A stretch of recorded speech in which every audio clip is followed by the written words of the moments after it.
कहते हैं आध्यात्म की शरण में जन्म मरण का समाधान है। बिना किसी शब्द ज्ञान के आप एक तत्व को जान लेंगे तो आपको सर्व ज्ञान हो सकता है। किंतु इस समाधान को समझना सरल नहीं है। इसके लिए गुरु की जरूरत होती है। श्रमण संस्कृति के अमृत पुरुष व विलक्षण प्रतिभा के धनी युग प्रधान आचार्य सम्राट पूज्य श्री शिव मुनि जी महाराज साहब का समग्र जीवन सत्यम शिवम सुंदरम का जीवंत प्रतीक रहा है। परमात्मा स्वरूप महान सद्गुरु के रूप में आप सदैव जन जन की श्रद्धा के केंद्र हैं। आपका बहुआयामी व्यक्तित्व हिमालय की भांति उतंग, गंगा की तरह पवित्र और सागर के समान गंभीर बना हुआ है।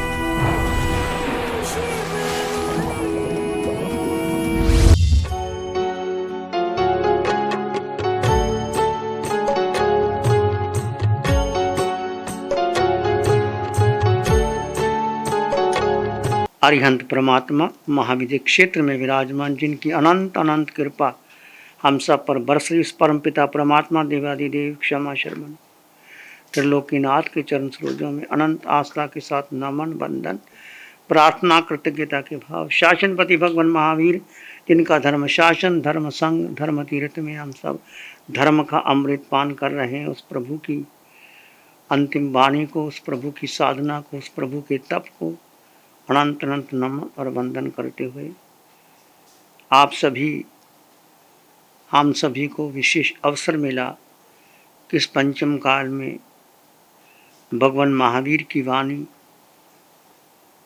सुनकर के आत्मसात करने का अवसर मिला। आप अधिक से अधिक समय आत्मा के जागरण में, आत्मा की शुद्धि में लगाएंगे। ये विश्व कल्याण का पर्व है। प्रत्येक साधक को अपनी आत्मा की शुद्धि करनी है। कैसे करेंगे आप? बहुत से उपाय हैं करने के, आप जानते हैं। इस समय आप जो अंतगर सूत्र की वाचना सुन रहे हैं, इसमें भी अनंत कर्मों की निद्रा कर सकते हैं। पढ़ना, भावपूर्वक पढ़ना, अंतर हृदय से पढ़ना, उस शब्दों को, उस भावों को अपने भीतर लेकर के जाना, तो आप प्रत्येक श्वास में कर्मों की निद्रा कर सकते हैं। एक तो पढ़ना, बैठे हैं, पढ़ लिया, सुन लिया, इसमें भी आपके पुण्य का बंध होगा। पर विशेष तौर से आत्म लक्ष्य की रख करके यदि आप इसको पढ़ते हैं, अंतर हृदय से पढ़ते हैं, तो विशेष कर्मों की निद्रा कर सकते हैं। वेदों में जिक्र आता है यज्ञों का। यज्ञ करते हैं, आहुतियाँ देते हैं, घी डालते हैं, सामग्री डालते हैं, पुष्प कई प्रकार के। तो इसमें यज्ञ में हमने आहुतियाँ देनी है। आहुतियाँ दी जाती हैं। क्या आहुतियाँ देनी है? जो हमारे पास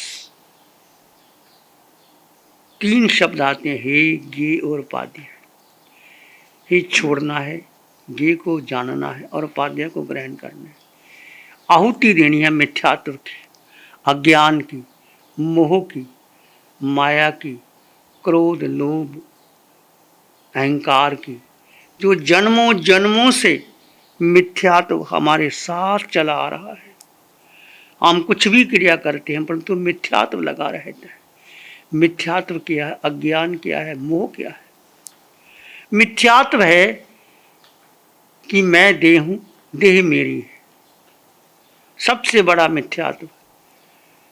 आत्मा को ना जानना, आत्मा पर श्रद्धा ना करना, शरीर को मानते हुए, शरीर पर चलते हुए, करते हुए हम देह को महत्व देते हैं, देह का सम्मान करते हैं, देह की सुविधा चाहते हैं और नाम, पद, प्रतिष्ठा देह के साथ। शरीर नहीं, तुम्हारी इंद्रियां, 5 इंद्रियां, छठा मन, बुद्धि, संस्कार, धारणा, मेरा नाम, मेरा पद, मेरा यश, ये मिथ्यात्व है। सब रहेगा, तुम्हारा परिवार भी रहेगा, तुम्हारा नाम भी, पर ये तुम नहीं हो, ये मिथ्यात्व है। देह को देह में और देह के भीतर एक आत्म तत्व को जानकर उसको श्रद्धा करके आगे बढ़ना। जो जन्मों जन्मों का मिथ्यात्व हमें 4 गति 84 लाख जीवा योनियों में बांध रहा है, बढ़ रहे हैं। हम कुछ धर्म की क्रियाएं भी कर लेते हैं, तप भी कर लेते हैं, परंतु उस मिथ्यात्व से उन्मुक्त नहीं हो पाते। अज्ञान क्या है कि अपने को जानना नहीं, मैं हूँ कौन। मोह, जन्मों जन्मों का मोह, देह के प्रति, परिवार के प्रति, पद प्रतिष्ठा के प्रति, ये मिथ्यात्व मोह और अज्ञान के कारण हम 4 गति भ्रमण कर रहे हैं।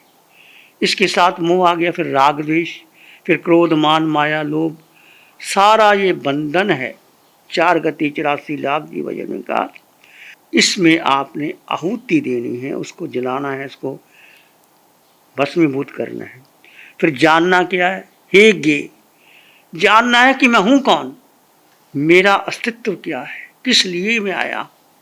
आचार्यांग का पहला सूत्र कि मनुष्य नहीं जानता, पूर्व से आया, पश्चिम से आया, उत्तर से आया, दक्षिण से आया, कहाँ से आया वो नहीं जानता। तीर्थंकर भगवान की वाणी से, सदगुरु के उपदेश से या स्वयं बोधि प्राप्त हो जाए तो वो जानता है कि मैं आत्मा था, आत्मा हूँ, आत्मा ही रहूँगा और 4 गति 84 लाख जीव योनियों में भटक रहा हूँ। तो आपने 8 दिनों में जानना है 90 आत्माएं कैसे अपने आप को आत्मसात किया। एक आत्मा के बल पर, वेद विज्ञान के बल पर जो कुछ भी उन्होंने किया उसका मूल आधार वेद विज्ञान है। तो जानना है मैं कौन हूँ, मैं कहाँ से आया हूँ। अब कहाँ से आया हूँ, अनादिकाल से हम विचरण कर रहे हैं, कभी देवलोक से, कभी मनुष्य, कभी पशु पक्षी, कभी नरक निरिया, 4 गति 84 लाख जीवा योनियों में हम भ्रमण कर रहे हैं। ये मैं कौन हूँ जान लिया, मैं आत्मा हूँ और देह में हूँ पर देह से भिन्न हूँ, देह में रहता हूँ, अलिप्त आत्मा हूँ। आत्मा में 8 गुणों की संपदा है। ये आपने ध्यान शिविरों के माध्यम से अरिहंत परमात्मा की अनंत कृपा से हम सब ने सुना है, इसको आपने जाना है।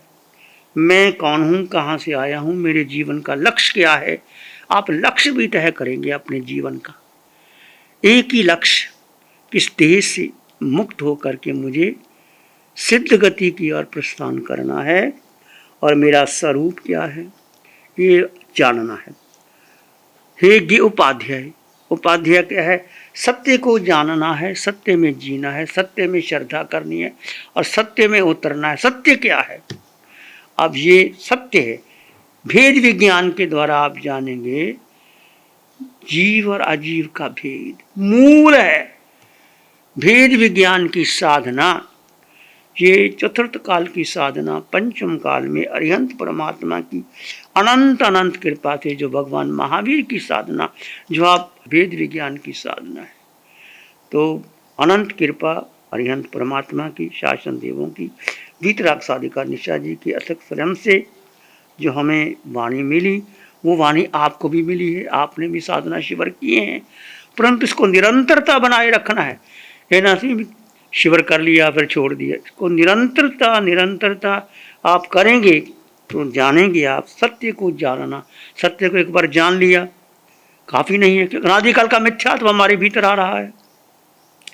मिथ्यात्व क्या है, देह का मोह, नाम पद यश प्रतिष्ठा परिवार जाति कुल परंपरा, ये मोह आ रहा है। आत्मा की जाति नहीं, आत्मा का कुल नहीं, आत्मा की परंपरा नहीं, आत्मा का कुछ नहीं, केवल आत्मा एक शक्ति स्वरूप आत्मा, वो आपके भीतर है, सिर के सिरे से पांव के अंगूठे तक, उसमें आप जानेंगे कि आत्मा की शक्ति क्या है।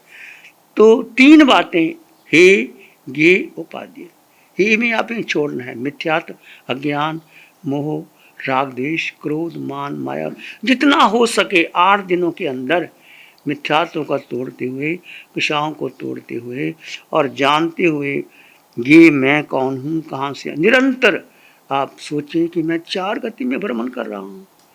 जीव की यात्रा कहाँ कहाँ नरकों में जाया है, पशु पक्षी बन गया, मनुष्य बन गया, देव, मेरा मुक्ति क्यों नहीं हुई, क्या कारण है। मैं अभी देह में बंधा पड़ा हूँ, इसको जान करके फिर उस जानने के बाद वो सत्य जो तुम्हारे भीतर है उसको जानना, उसमें जीना, उस पर श्रद्धा करना। श्रद्धा परम दुर्लभ, श्रद्धा दुर्लभ नहीं परम दुर्लभ है, महावीर की वाणी कहती है। श्रद्धा किस पर करनी है?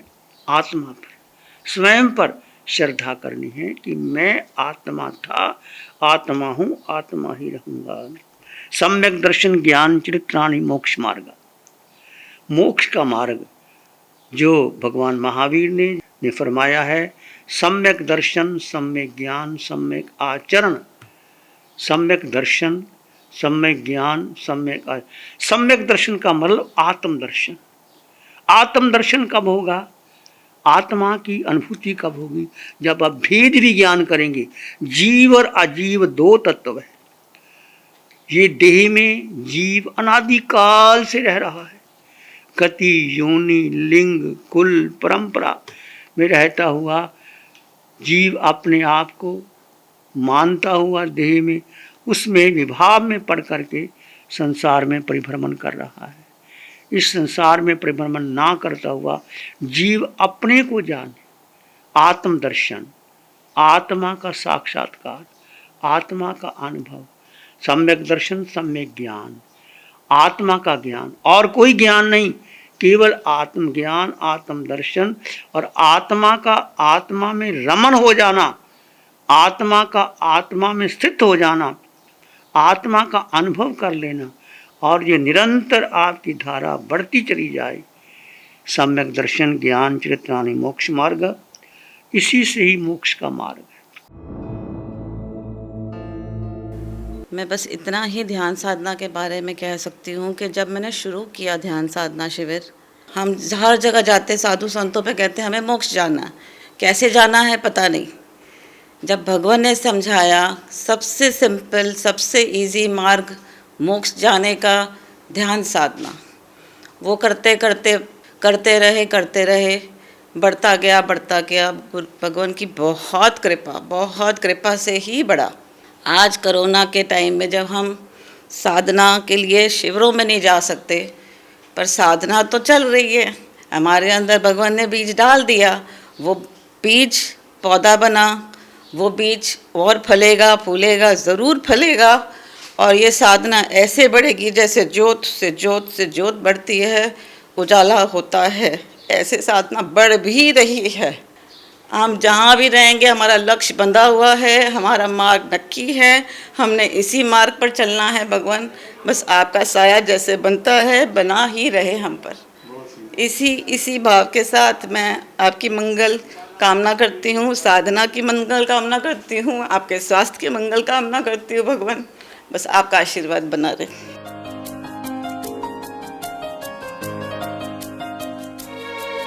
ध्यान करेंगे थोड़ी देर के लिए, आंखें बंद,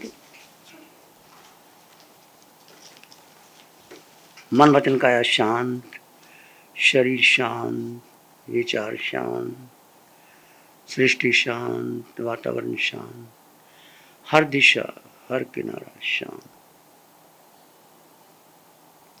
सिर के सिरे से पांव के अंगूठे तक आपके भीतर देह में आत्म प्रदेश विद्यमान है, असंख्यात प्रदेशी आत्मा।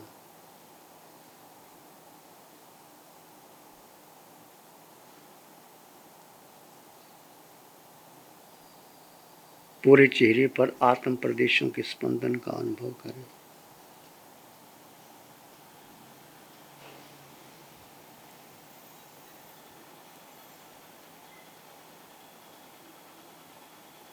आंखें, नासिका, कान, गालें, पूरे चेहरे पे आत्म प्रदेशों का स्पंदन। कंठ, गर्दन, दोनों कंधे, भुजाएं, छाती, पेट, पीठ, जंघा, घुटने, टांगे। देह में आकार है, आकार में निराकार आत्मा। सिर के सिरे से पांव के अंगूठे तक निराकार आत्मा।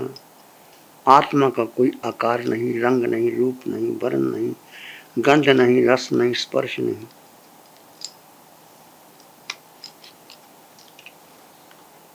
आत्मा का वजन भी नहीं।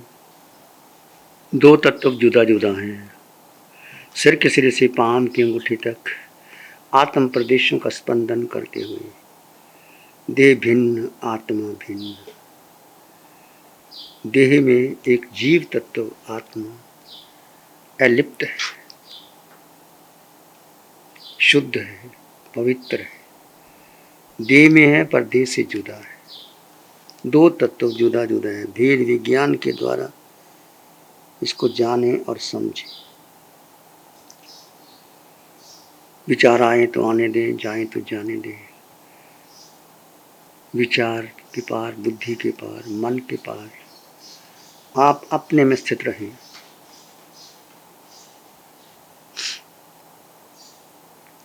भीतर के मौन को घटने दें। किसी विचार संस्कार को महत्व मत दें।